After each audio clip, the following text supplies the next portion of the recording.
nama saya Deni Sinda Febrita dari kelompok 2 reguler A. Dalam video ini saya akan memaparkan review saya mengenai buku karya Rose Digital dan Avi Sevidal yang berjudul Community Organizing Building Social Capital as a Development Strategy. Pada bab 3 yang berjudul A Social Capital Perspective Community Development Practice. Ada singkatan yang perlu saya paparkan, yaitu mengenai LISC sebagai Local Initiative Support Corporation atau perusahaan pendukung inisiatif lokal, dan CDC sebagai Community Development Corporation atau perusahaan pengembangan masyarakat. Pada bab 3 ini mengacu pada teori dan kerangka kerja yang diperkenalkan pada bab sebelumnya untuk mengkaji praktik pengembangan masyarakat dengan menyoroti 4 kegiatan utama di lapangan, yaitu gerakan CDC, inisiatif komunitas komprehensif, zona pemberdayaan federal, dan program komunitas perusahaan, serta pengorganisasian komunitas. Pada subbab Community Development Corporation atau CDC menjelaskan mengenai sejarah gerakan CDC yang berasal dari gerakan melawan kemiskinan dan gerakan hak-hak sipil pada tahun 1960-an. 10 tahun kemudian, CDC tumbuh ketika lingkungan berpenghasilan rendah mengorganisir diri mereka menentang program federal baru, dan pada tahun 1980-an, melalui keuangan nasional yang besar dengan perantara LISC dan perusahaan yayasan, memiliki peranan penting dalam perkembangan CDC. Gerakan CDC sendiri adalah yang paling relevan dengan pemahaman kita tentang konteks dan dinamika program demonstrasi LISC atau perusahaan pendukung inisiatif lokal. Perumahan sebagai titik masuk melalui pengembangan masyarakat, di mana ketika 1980-an Kongres berhenti mendanai Federal Bagian 8, CDC mencoba membuat industri berskala kecil melalui pengembangan real estate atau pengembangan bisnis melalui perumahan. Hilangnya subsidi tadi khususnya pada 1986, peralihan ke kredit pajak perumahan berpenghasilan rendah sebagai bentuk utama dukungan dari federal untuk perumahan yang terjangkau, membuat pembangunan perumahan lebih baik, kompleks, dan lebih beresiko daripada sebelumnya. Melalui program perumahan ini, CDC membangun reputasinya dan memposisikan dengan baik untuk beralih ke program atau proyek yang lebih besar. Dan disinilah demonstrasi LISC berjalan berusaha untuk mengatur CDC baru yang akan segera bergerak ke dalam pengembangan dan menghasilkan produk tanpa penundaan, dan akan melakukan pengembangan lokal yang menawarkan minimal dukungan di luar yang ditawarkan langsung oleh program. CDC sebagai pengisi celah. Pengisi celah sendiri diberikan pada CDC karena CDC menanggapi masalah komunitas yang tidak mau diambil oleh orang lain. CDC melihat diri mereka tidak hanya sebagai infrastruktur kelembagaan yang vital bagi komunitas mereka, tetapi sebagai lembaga yang bergerak untuk mengisi lubang struktural yang diciptakan oleh hilangnya aktor komunitas lainnya. Pada ketergantungan CDC pada sumber daya eksternal dan mitra luar, karena CDC bekerja di lingkungan yang miskin dan tidak berinvestasi, mereka dengan pengaruhnya memanfaatkan sumber daya di luar komunitas seperti instansi pemerintahan, perantara yayasan, bank, lembaga pendidikan, dan lain-lain. Sumber utama dukungan keuangan untuk pengembangan proyek CDC sendiri adalah federal, negara bagian, dan pemerintah daerah. Yayasan dan bank serta perusahaan lainnya memiliki peranan penting. Mitra lain yang biasanya menyalurkan uang mereka melalui perantara nasional atau kemitraan lokal. Banyak anggota pada sistem pendukung berada dalam posisi untuk memberikan lebih sedikit bentuk bantuan yang nyata, termasuk jaringan, mengordinasikan kegiatan, dan sumber daya untuk membuat tersedianya sumber daya dan saling mendukung membangun budaya lokal yang kondusif, dan mengadvokasi pendekatan berbasis komunitas sebagai pilihan dari pembangunan sosial dan ekonomi. Pemerintah daerah juga memiliki peran penting dalam posisi untuk memberikan dukungan dalam berbagai bentuk, termasuk beberapa tidak tersedia dari sumber lain, seperti pengurangan pajak, tanah, dan bangunan yang murah yang dimiliki oleh kota dan infrastruktur terkait proyek. Demikianlah video pada bab 3 ini. Selanjutnya akan dilanjutkan oleh teman saya. Baik, selanjutnya saya akan menjelaskan tentang peran perantara CDC sebagai surya untuk komunitasnya dan pelajaran untuk penilaian program demonstrasi LISC. Nah, di dalam unsur kedua dalam CDC sebagai pengisi celah yang telah dijelaskan oleh Denis sebelumnya, yaitu ada peran perantara. Nah, perantara yang dimaksud oleh penulis lebih menekankan pada perantara dalam keuangan. Perantara keuangan nasional telah memainkan peran sebagai sentral pengembangan komunitas, khusus bank perantara menerima hibah dan pinjaman rendah dari yayasan, bank, perusahaan, dan lembaga sektor publik. Kemudian, menggunakan kumpulan keuangan yang telah dihasilkan untuk memberikan hibah, kredit, dan peningkatan kredit ke CDC dan organisasi nirlaba lainnya. Perantara nasional utama sering bertindak juga sebagai katalis dalam perantara lokal, kadang-kadang dalam bentuk kemitraan lokal yang meningkatkan dukungan keuangan dan lokal untuk pembangunan berbasis masyarakat dan dukungan yang dikembangkan secara lokal. Sebagai contoh dan yang paling terkenal itu ada Metropolitan Boston Housing Partnership. Selanjutnya ada CDC sebagai surya untuk komunitasnya. Yang dimaksud dalam hal ini adalah CDC dijadikan sebagai wajah komunitas yang tergabung di dalamnya. Hal ini berkaitan dengan relasi antara CDC dengan lembaga lain. CDC memandang diri mereka sebagai perwakilan dari komunitas mereka, dan lembaga eksternal seperti pemerintah daerah, bank, dan perantara biasanya menerima mereka sebagai pembicara atas nama komunitas. Namun demikian, beberapa kritikus yang peduli dengan masalah pemerintahan dan pemberdayaan masyarakat telah mengajukan pertanyaan tentang apakah CDC itu cukup mewakili dan bertanggung jawab kepada komunitas mereka. Dan kritikan ini disangkal berdasarkan fakta bahwa anggota profesional dari CDC memiliki pengaruh yang cukup besar dalam kegiatan yang dilakukan oleh CDC. Kemudian, pelajaran untuk penilaian program demonstrasi LISC. Nah, garis besar demonstrasi program adalah penambahan logistik dari praktik pengembangan masyarakat saat ini dan pengalaman LISC sebelumnya. Pendekatan yang dilakukan adalah dengan pengembangan perumahan kecil. Pada saat yang sama, penduduk yang masalah prioritasnya bukan pada perumahan dapat dengan mudah menghargai kegunaan program LISC. Hal ini digunakan untuk membangun reputasi yang akan membantu LISC mengatasi masalah mendesak lainnya. Ada dua tujuan umum dari LISC. Yang pertama, tujuan jangka pendek, yaitu menetapkan 6 CDC lokal di setiap lokasi dan membantu setiap kelompok untuk berhasil menyelesaikan proyek pengembangan awal. Tujuan jangka panjangnya yaitu untuk menghasilkan kapasitas pengembangan masyarakat termasuk sistem dukungan lokal yang solid. Nah, ada beberapa hal yang telah dikembangkan oleh LISC, yaitu menjembatani dan memanfaatkan modal sosial dengan 4 dimensi. Pada bab ini, Ross J. Gittel dan juga Avis C. Vidal menjelaskan tentang dua komunitas yang sama-sama bergerak di bidang pengembangan masyarakat. Yang pertama ada NFI atau The Neighborhood and Family Initiative, dan yang kedua ada CCRP atau The Comprehensive Community Revitalization Program. Kedua komunitas ini memiliki persamaan di mana mereka ini sama-sama mengembangkan masyarakat dari berbagai aspek seperti kemampuan fisik, ekonomi, dan juga sosial budaya. Sedangkan terdapat beberapa perbedaan di antara dua komunitas ini. Yang pertama, NFI itu lebih fokus pada pengembangan berdasarkan pengkajian terhadap berbagai aspek. Sedangkan CCRP ini fokus pengembangannya itu berdasarkan kesamaan aspek yang dimiliki oleh masyarakat yang akan dikembangkan. Yang kedua, NFI melibatkan donatur dalam pengembangan, atau dalam proses pengembangannya NFI ini juga melibatkan donaturnya untuk terjun langsung. Sedangkan CCRP ini lebih ke arah implementasi program yang sudah dirancang oleh komunitas tersebut, langsung diimplementasikan kepada masyarakatnya saja.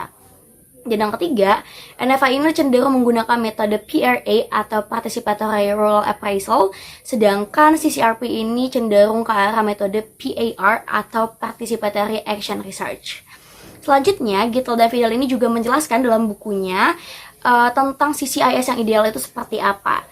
Menurut Gittel dan Vidal, CCIS yang ideal itu harus fokus pada lingkup yang tidak terlalu besar dan harus memberikan dampak nyata yang dapat dirasakan oleh masyarakat. CCIS yang ideal ini juga biasanya melakukan pendekatan secara menyeluruh agar masyarakat dapat menentukan sendiri pengembangan di dalam masyarakat mereka atau dalam komunitas mereka itu harus dimulai dari mana. Pendanaan signifikan terkonsentrasi di sejumlah kecil lingkungan. Dana CCI terpusat pada sejumlah kecil masyarakat sasaran, kadang-kadang hanya satu dan jarang lebih banyak. NVI dan CCRP keduanya khas dalam hal ini.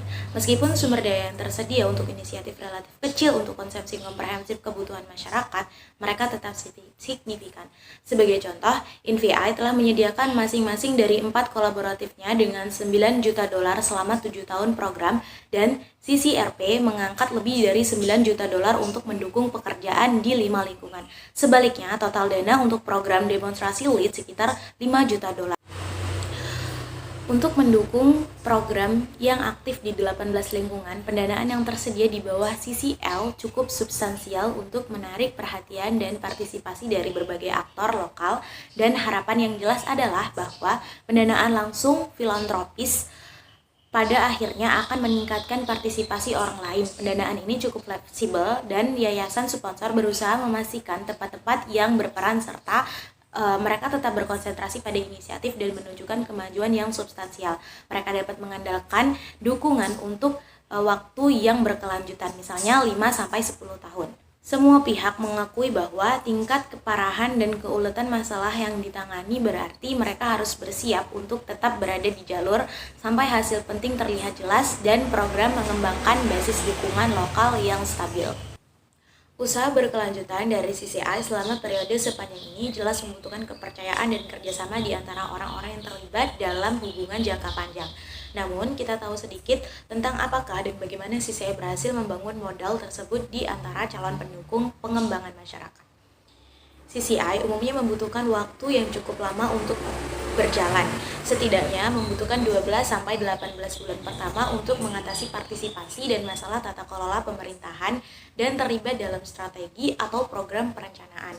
Tata kelola biasanya adalah provinsi, badan kolaboratif yang terdiri dari para penduduk komunitas, pemangku kepentingan lingkungan, dan eksternal para aktor dalam posisi untuk memberikan dukungan. CCI umumnya membutuhkan waktu 2-3 tahun untuk dapat menunjukkan hasil.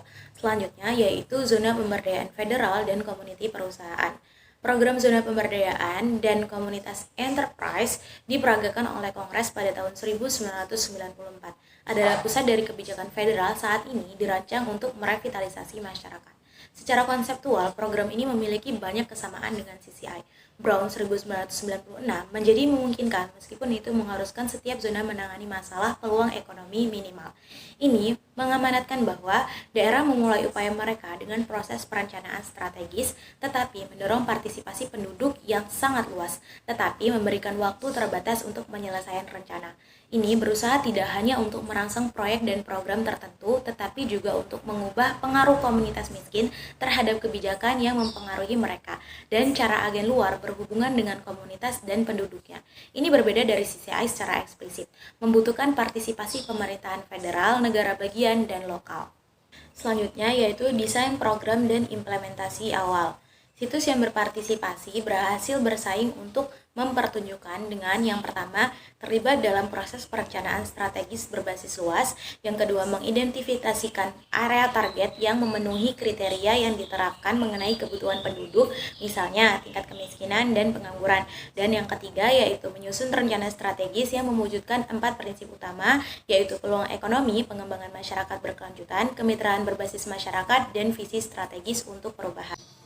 Selanjutnya, saya akan membahas tentang kemitraan berbasis komunitas dan visi strategis untuk perubahan, di mana ada 2 hal utama yang ditulis oleh penulis untuk membantu penduduk dan pemangku kepentingan lainnya memainkan peran substansif dalam membentuk rencana strategis, di mana dalam proses perencanaan strategis yang baik adalah meletakkan dasar di mana program itu sendiri dapat dibangun. Kemitraan berbasis komunitas dapat dilihat sebagai kendaraan untuk menghasilkan sosial modal dalam 3 cara yang berbeda.